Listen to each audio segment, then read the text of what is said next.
মহোৎসব বাড়িতে যে ধরনের শুক্তো হয় ওই শুক্তোটা আমার খেতে ভীষণ ভালো লাগে। ফ্রিজে প্রায় সব রকমের উপকরণগুলো আছে দেখে মা তো সকাল সকাল বঁটিতে করে আনাজ কাটতে বসে পড়লেন। মা বঁটিতে করে খুব সুন্দর সজনে ডাঁটা কাটতে পারেন।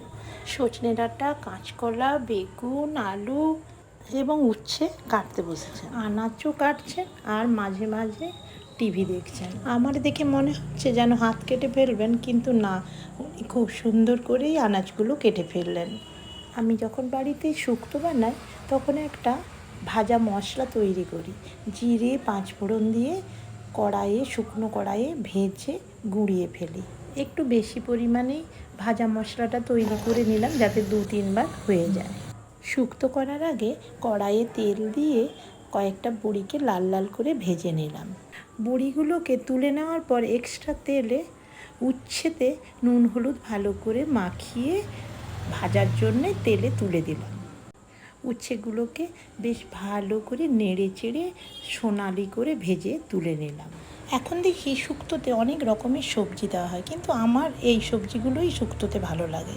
ভাজা মশলা ও বড়ি, উচ্ছে ভাজা সমস্ত হয়ে গেল। উচ্ছে ভাজার পরে যে তেলটা ছিল তাতে আলুটা সেদ্ধ করে রেখেছিলাম, সেটাকেও নুন হলুদ দিয়ে লাল লাল করে ভেজে নিলাম।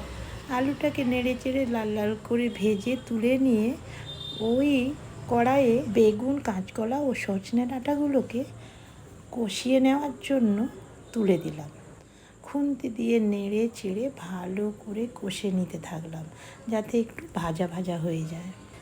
বাড়ির রান্নাতে খুব বেশি যাতে তেলটা শরীরে না যায় তার জন্যে সমস্ত সবজিগুলোকে একসঙ্গে কষিয়ে নিলাম। সমস্ত সবজিগুলোকে লাল লাল করে কষানো হয়ে গেলে তুলে নিলাম। এরপর কড়াইয়ে তেল দিয়ে দিলাম শুক্তোটা রান্না করার জন্য। ফোড়ন হিসাবে গোটা লঙ্কা, তেজপাতা এবং পাঁচফোড়ন দিয়ে দিলাম।